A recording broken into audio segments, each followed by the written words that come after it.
Hello friends, good morning to all of you. Today we are going to study about abortion. First we talk about definition. Definition: abortion is the expulsion or extraction from its mother of an embryo or fetus. Uh, Embryo or fetus of weighing 500 gram or less when it is not capable of independent survival. Means abortion क्या होता है? Abortion क्या होता है? Expulsion और extraction होता है embryo और फीटस का।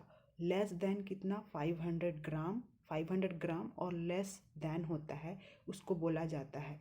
और जब कैपेबल नहीं हो पाता है यूट्रस में और सरवाइव नहीं कर पाता है, इंडिपेंडेंटली सरवाइव नहीं कर पाता है, उसको बोला जाता है एबॉर्शन। ये अकॉर्डिंग टू WHO डेफिनेशंस था। इसमें 500 gram of fetal development is attaining बोल रहा है। अप्रोक्सीमेटली 22 वीक्स ऑफ जेस्टेशन बोला जा सकता है, या फिर 154 डेज ऑफ जेस्टेशन, इस वीक में एबॉर्शन होता है। और दूसरा ये बोला है कि एक्सपेल्ड फीटस और एम्ब्रियो, ये फीटस और एम्ब्रियो का एक्सपल्सन को बोलते हैं एबॉर्टस। और the term miscarriage is the recommended terminology for spontaneous abortion. The term miscarriage को रिकमेंडेड एक टर्मिनोलॉजी दिया है जिसको कहते हैं स्पॉन्टेनियस एबॉर्शन। इसका देन अपन देखेंगे इंसिडेंट्स, कितने कितने परसेंट एबॉर्शन होते हैं किस किस फील्ड में और कौन से वीक में। तो सबसे पहले अपन देखेंगे incidence of the abortion is about 10 to 20% of all clinical pregnancy and in miscarriage. ये 10 to 20% जो होता है मिसकैरेज वो क्लिनिकल प्रेगनेंसीज में होते हैं, क्लिनिकल प्रेगनेंसी में मिसकैरेज होता है। दूसरा होता है कि 10% जो एबॉर्शन होता है वो इलीगली इंड्यूस करने से होता है। जैसे कोई कोई होता है ना, बिना इलीगली तरीके से अपने से दवाई खा लेते हैं, जैसे कि दवाई खाते हैं मीज़ोप्रोस्टोल, मीफीप्रिस्टोल के नाम से आता है। तो वो सारी चीज़ों को अपने से दुकान से ले लेते हैं बिना किसी डॉक्टर के, विदाउट एनी डॉक्टर्स प्रिस्क्रिप्शन। वे लोग दवाई को खरीदते हैं और कैसे खाना है उनको पता रहता है, लेकिन खाते हैं। लेकिन क्या होता है कि कभी कभी एबॉर्ट मतलब पूरा कंसेप्शन जो रहता है वो बाहर नहीं निकल पाता है, जिसके कारण से बहुत ज़्यादा मतलब डेंजर जोन में पहुंच जाते हैं, अनसेफ, जिसको बोलते हैं हम लोग अनसेफ एबॉर्शन। तो वो लोग, उनका डेथ भी हो सकता है। तो इलीगली तरीके से 10% इंड्यूस करने से होता है। अबाउट 75% जो एबॉर्शन होता है ऑकर होते हैं 16th वीक ऑफ जेस्टेशन में। 16 वीक जब हो जाता है मदर का, तब 75% इंसिडेंस होता है, चांस रहता है। और 75% ऑफ एबॉर्शन जो होते हैं वो 8th वीक ऑफ जेस्टेशन में होते हैं। ये सारे आप देख लिए इंसिडेंट्स। देन इनके बहुत सारे टाइप्स ऑफ क्लासिफिकेशन होते हैं एबॉर्शन के। इसमें होते हैं एबॉर्शन के स्पॉन्टेनियस होते हैं और इंड्यूस होते हैं। तो स्पॉन्टेनियस के अंदर आता है स्पोरेडिक, जिसको बोलते हैं आइसोलेटेड या फिर स्पोरेडिक भी बोल सकते हैं। दूसरा रिकरेंट, ये स्पॉन्टेनियस मिसकैरेज के नीचे में आते हैं। और इंड्यूस में क्या होता है, दो टाइप के होते हैं, लीगल और इलीगल होते हैं। लीगल जिसको हम कहते हैं MTP, जो कराया जाता है लीगली तरीके से। और एक होता है इलीगली में इसको अनसेफ भी बोला जाता है। और अनसेफ के नीचे में आते हैं सेप्टिक, जो कॉमन रहते हैं, क्योंकि वो अनसेफ हो रहा है, विदाउट एनी प्रिस्क्रिप्शन हो रहा है, अपने से खा रहे हैं और बहुत ज़्यादा हैवी ब्लीडिंग हो रहा है, तो सेप्टिक के कंडीशन में चले जाते हैं। तो उस कंडीशन में एबॉर्शन भी हो सकता है। इसलिए बोलते हैं कि जो भी आप डिसीजन लेते हैं एबॉर्शन के लिए, अपने आप डिसीजन नहीं लेना चाहिए। पहले डॉक्टर्स के सलाह को देखना चाहिए, लेना चाहिए, वो क्या बोल रहे हैं उसके अकॉर्डिंग ही हमको चलना चाहिए। तो ये होता है इलीगल, जो इसको कहते हैं अनसेफ।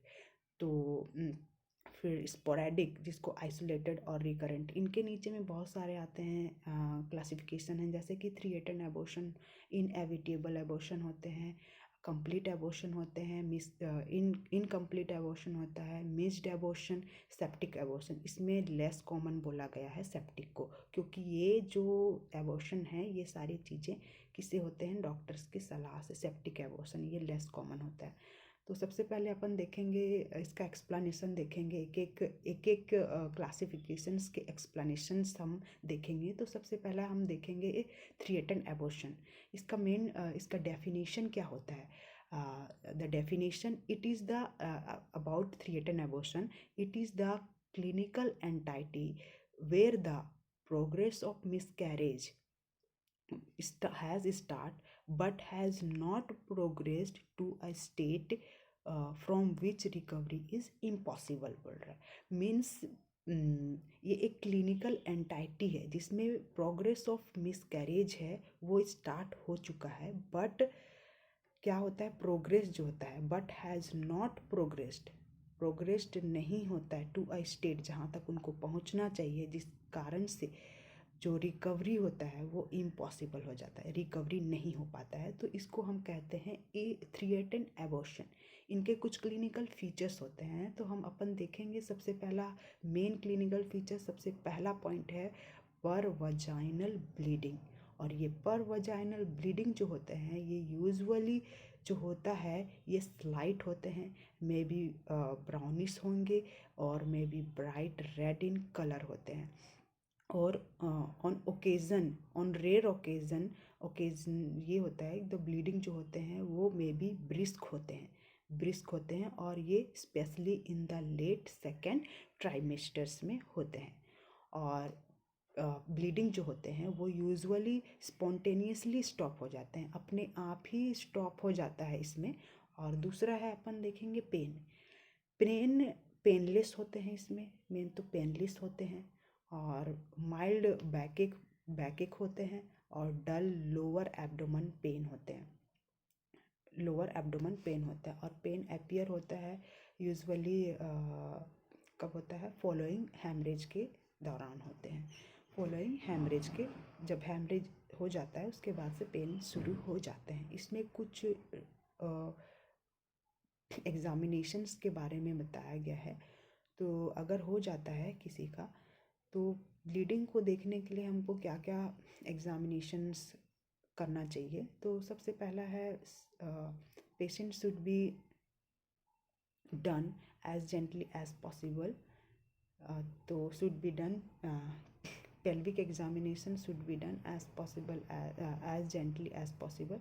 तो सबसे पहला पॉइंट है स्पेकुलम एग्जामिनेशन। ये रिवील करते हैं ब्लीडिंग को। If any scapes through external ओज, अगर एक्सटर्नल ओज में कुछ बचा हुआ है तो क्या होता है, ब्लीडिंग आते रहता है, तो उसको देखने के लिए स्पेकुलम एग्जामिनेशन किया जाता है। दूसरा है डिजिटल एग्जामिनेशन। ये रिवील करते हैं जो क्लोज एक्सटर्नल ओस को देखने के लिए डिजिटल एग्जामिनेशन किया जाता है। इसमें अपन ट्रीटमेंट देंगे। तो क्या ट्रीटमेंट देंगे पेशेंट को? सबसे पहला तो हम अब उसको रेस्ट करने के लिए बोलेंगे, रेस्ट। तो patient should be in bed for a few days के लिए उनको रेस्ट करने बोलना है, जब तक ब्लीडिंग स्टॉप नहीं हो जाता, अनटिल ब्लीडिंग स्टॉप्स। पेशेंट को क्या करना है, फ्यू डेज़ के लिए रेस्ट करने बोलना है। दूसरा है ड्रग पेन को रिलीव करने के लिए हम इंश्योर करेंगे 5 mg डाइजेपाम ट्वाइस डेली देना है। Then advice on discharge. जब पेशेंट का एबॉर्शन हो जाता है तो हम क्या करते हैं, पेशेंट को ऐसी बिना एडवाइस किए बिना काउंसलिंग किए अपन क्या कर देते हैं, पेशेंट को भेज देते हैं घर। फिर वही कंडीशन, फिर वो तुरंत कंसीव करके फिर आ जाते हैं, बोलते हैं कि फिर एबॉर्शन कराना है। तो ये सारी चीज़ें नहीं होना है दोबारा। तो अगर लीगली तरीके से कर रहे हैं तो हर चीज़ अपन को क्या करना है, उनको बताना है, काउंसलिंग करना है, एडवाइस करना है। तो एडवाइस ऑन डिस्चार्ज के टाइम में हम अपन उनको क्या क्या एडवाइस कर सकते हैं। तो सबसे पहला पॉइंट है, क्या एडवाइस करेंगे कि पेशेंट एबॉर्शन हो गया और वो घर जाएगी, तो हम उनको क्या बताना है कि the patient should B limit her activities for at least 2 weeks. 2 हफ्ते तक पेशेंट को कुछ भी नहीं करने बोलना है, लिमिट एक्टिविटीज़ करने के लिए बोलना है। और दूसरा पॉइंट ये है, पेशेंट को बोलना है जो भी हार्ड वर्क है, भारी सामान नहीं उठाने बोलना है, अवॉइड करने बोलना है। और coitus is avoided during this period. Sex करने से मना करना है उनको इस टाइम पे। और नेक्स्ट है, अगर इफ़ नॉट मेंटेनिंग स्पेस और इफ़ द प्रेगनेंसी कंटिन्यूस, क्या होगा? बहुत सारे चीज़ें हो सकते हैं, मदर को भी हो सकते हैं, बेबी को। जैसे कि कंटिन्यू प्रेग्नेंट, स्पेस नहीं रख रहे हैं, तुरंत तुरंत कंसीव कर रहे हैं, तो एक तो होता है मदर में बहुत ज़्यादा वीकनेस आ जाती है, प्लस एनीमिक कंडीशन हो जाती है। और ये सारे बहुत सारे कंडीशंस होते हैं जो वो नहीं जानते हैं, तो हमको बताना है।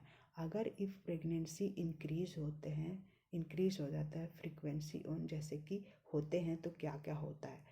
सबसे पहले तो होता है प्री टर्म लेबर हो सकते हैं उनको, IUGR हो सकता है, इंट्रा यूट्राइन ग्रोथ रेस्ट्रिक्शन हो सकते हैं, स्टिल बर्थ हो सकता है, फ्रीक्वेंट एबॉर्शन हो सकते हैं, और फीटल एनोमलीज हो सकते हैं, लो बर्थ वेट बेबी हो सकता है, हेमरेज हो सकता है, और प्लेसेंटा प्रीविया, ये सारे कंडीशंस हो सकते हैं।